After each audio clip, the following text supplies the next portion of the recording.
ஊழல்வாத அடிமை கட்சி அதிமுகவை முதல் முறையாக அட்டாக் செய்த விஜய்.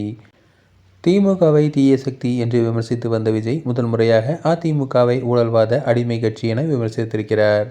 விஜயின் இந்த விமர்சனத்திற்கு பின்னணியில் கூட்டணி அமையாததே காரணமாக பார்க்கப்படுகிறது. அதிமுக மற்றும் காங்கிரஸ் ஆகிய கட்சிகளுடன் விஜய் பேச்சுவார்த்தை நடத்திய நிலையில் இரு கட்சிகளும் கைவிட்டுவிட்டன.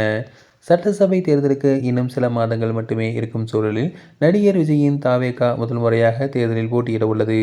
விஜய்க்கு இளைஞர்கள் மத்தியில் பெரிய அளவில் ஆதரவு இருக்கும் சூழலில் தேர்தலில் வெற்றி மற்றும் தோல்விக்கு இடையில் சில வாக்குகள் கூட வித்தியாசம் இருக்கலாம். இதனால் திமுக மற்றும் அதிமுக ஆகிய இரு கட்சிகளுடன் சிறிய வாய்ப்பை கூட எதிர்க்கட்சிகளுக்கு வழங்க தயாராக இல்லை. இதனால் அதிமுக கூட்டணியில் சேர்க்க முடியாது என கூறி வந்த அமமுகவை கூட எடப்பாடி பழனிசாமி அனுசரித்து சேர்த்துக் கொண்டார். அதேபோல இரு கட்சிகளும் கிட்டத்தட்ட கூட்டணிக்கு இறுதி வடிவம் கொடுக்க தயாராகிவிட்டனர். இதனால் தவேகா தனித்தே தேர்தல் களம் காணும் என எதிர்பார்க்கப்படுகிறது.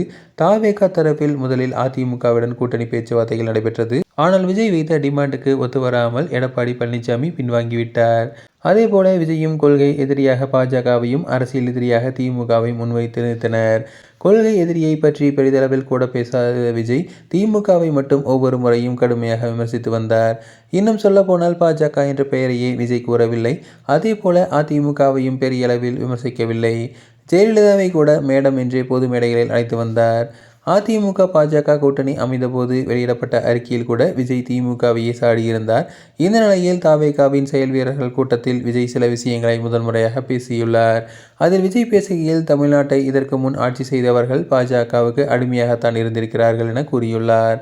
மேலும் அதனால் அவர்களை நம்பி ஒரு பிரயோஜனமும் இல்லை. இப்போது ஆட்சி செய்து கொண்டிருக்கின்ற இந்த திமுக அரசும் நமக்கு ஏதாவது செய்வார்கள் என்று பார்த்தால் இவர்களும் அவர்களை மாதிரியே தான் இருக்கிறார்கள் எனவும் கூறியுள்ளார். மேலும் சொல்ல போனால் இதை ஒரு படி மேலே இன்னும் மோசம். அவர்களாவது நேரடியாக சரண்டராகி இருக்கிறார்கள். ஆனால் இவர்கள் மறைமுகமாக சரண்டராகி இருக்கிறார்கள். அவ்வளவுதான் வித்தியாசம் என தெரிவித்துள்ளார்.